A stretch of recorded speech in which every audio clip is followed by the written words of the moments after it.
Hello everyone, welcome back to our YouTube channel. उम्मीद है कि आप सभी खैर आफियत से होंगे।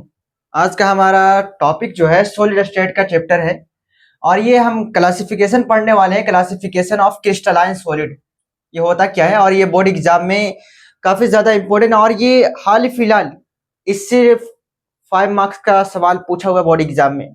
ठीक है, क्रिस्टलाइन सॉलिड क्या है एक्सप्लेन करें, इस तरह से सवाल पूछा जाता है। तो क्लासिफिकेशन ऑफ क्रिस्टलाइन सॉलिड, तो किस आधार पर हम किसी को क्लासिफाई कर सकते हैं, तो ध्यान रखना कि क्लासिफिकेशन ऑफ एलिमेंट, यहाँ पे अगर हम एलिमेंट लिखते हैं तो ये हमारा गलत बात हो जाएगा। Classification of crystalline solid on the basis of nature of intermolecular force operating in them into 4 categories. Classification of crystalline solid, यहाँ पे क्या हमें मेंशन करना है? Crystalline solid, crystalline solid. तो classification of crystalline solid on the basis of nature of intermolecular force operating in them. Solid के जो particle है उसके पार्टिकल के बीच जो इंटरमोलिकुलर फोर्स ऑपरेटिंग होता है उसके आधार पर क्रिस्टलाइन सॉलिड को क्लासिफाई कर रहे हैं।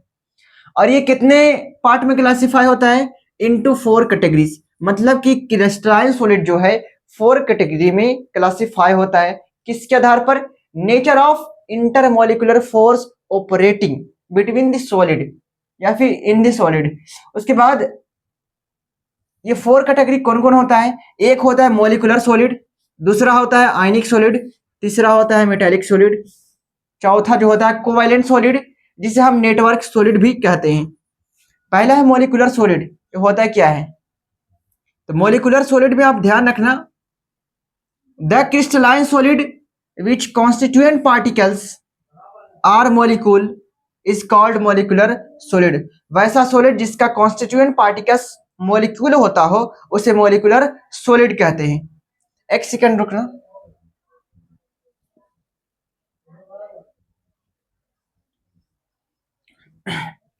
तो ये मोलिकुलर सॉलिड था। मोलिकुलर सॉलिड क्या होता है एक बार फिर से समझ लीजिएगा। The crystalline solid which constituent particles are molecule, वैसा सॉलिड जिसका कॉन्स्टिट्यूएंट पार्टिकल जो होगा वो मोलिक्यूल होना चाहिए। मतलब कि ये जो मोलिकुलर सॉलिड जो है वो मोलिक्यूल जैसे छोटे छोटे मोलिक्यूल के मेल से बनता है, छोटे छोटे मोलिक्यूल के कॉम्बिनेशन से बनता है। तो the crystalline solid which constituent particles are molecule is called molecular solid. Example क्या है? जैसे हम लोग देखते हैं कि जो नोबल गैसेस है, और ये नोबल गैसेस मोनो एटॉमिक होता है, और ये जो मोनो एटॉमिक जो है ये हमारा नोबल गैस की सिर्फ बात कर रहे हैं, ये हमारा जो होता है ये भी मॉलिक्यूल के फॉर्म में होता है, सिर्फ नोबल गैस। अगर हम कह दे ये हाइड्रोजन, क्या हाइड्रोजन मॉलिक्यूल होगा? नहीं। मॉलिक्यूल होने का शर्त है कि एक या अधिक एलिमेंट का कम से कम 2 एटम होना चाहिए। हाइड्रोजन का कितना एटम है? एक एटम। एक एटम मॉलिक्यूल नहीं हो सकता। लेकिन सवाल उठता है हीलियम का कितना एटम है? हीलियम का एक एटम है, क्योंकि ये किसी के साथ जल्दी बॉन्डिंग नहीं करता है। ये आपका अगर देखा जाए नोबल गैसेस है, या फिर इसी को हम लोग कहते हैं उत्कृष्ट गैस या फिर ग्रुप 18 वाला एलिमेंट। तो ध्यान रखना इसके जो एलिमेंट होता है वो मॉलिक्यूल होता है, और ये जो मॉलिक्यूल है ये इसका कई पार्टिकल जो है आपस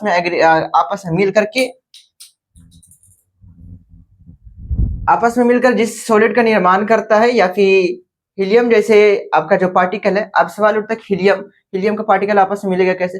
जैसे भी हीलियम जो है उसका अमाउंट आप चाहे जितना भी ले सकते हो, उससे जो सॉलिड बनेगा वो किस में आएगा? मोलिकुलर सॉलिड में। उसी तरह से H2 में भी H2 भी किस प्रकार का सॉलिड में शो करेगा? तो ध्यान रखना molecular solid, O2, CO2, HCl, SO2, H2O etcetera. सवाल उठता है जैसे में हम, क्या ये ऑक्सीजन सॉलिड में होता है? CO2 सॉलिड होता है, HCl सॉलिड होता है, SO2 सॉलिड होता है, वाटर सॉलिड होता है एटसेट्रा। यहाँ पर देखो जनरली ये जो होता है ये गैसेस फॉर्म में होता है, गैसेस फॉर्म में। ठीक है, जनरली अगर बात करें हम CO2, ये भी गैस होता है। इसे हम कहते हैं शुष्क बर्फ या फिर ड्राई आइस भी कहते हैं। जैसे भी ये अगर ये गैसेस फॉर्म में है तो इसे आप क्या कर सकते हो? कंडेंसेशन प्रोसेस से लिक्विड में कन्वर्ट कर सकते हो। अगर लिक्विड में कन्वर्ट हो गया तो आप उसे फ्रीजिंग प्रोसेस के द्वारा आप उसे सॉलिड में कन्वर्ट कर सकते हैं।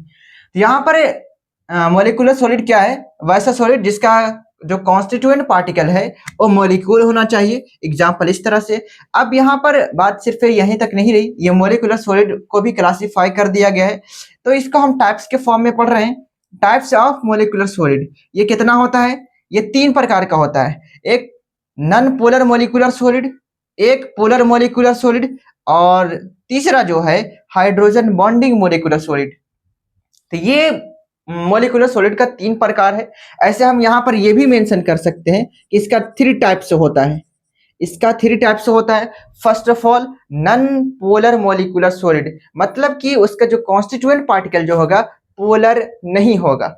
और उसके बाद दूसरा है पोलर मॉलिक्यूलर सॉलिड, और तीसरा जो है हाइड्रोजन बॉन्डिंग मॉलिक्यूलर सॉलिड, मतलब कि इस प्रकार के सॉलिड में हाइड्रोजन बॉन्डिंग होना चाहिए। और आपको पता है कि हाइड्रोजन बॉन्डिंग किसमें पॉसिबल है? एक फ्लोरीन के साथ पॉसिबल है, एक ऑक्सीजन के साथ पॉसिबल है, और एक नाइट्रोजन के साथ पॉसिबल है।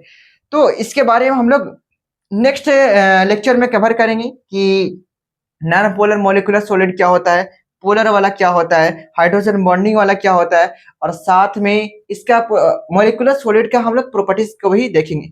आज का हमारा यहीं तक था और हम यहीं तक वीडियो को कंक्लूड करते हैं। बाकी मिलते हैं नेक्स्ट वीडियो में। All the best.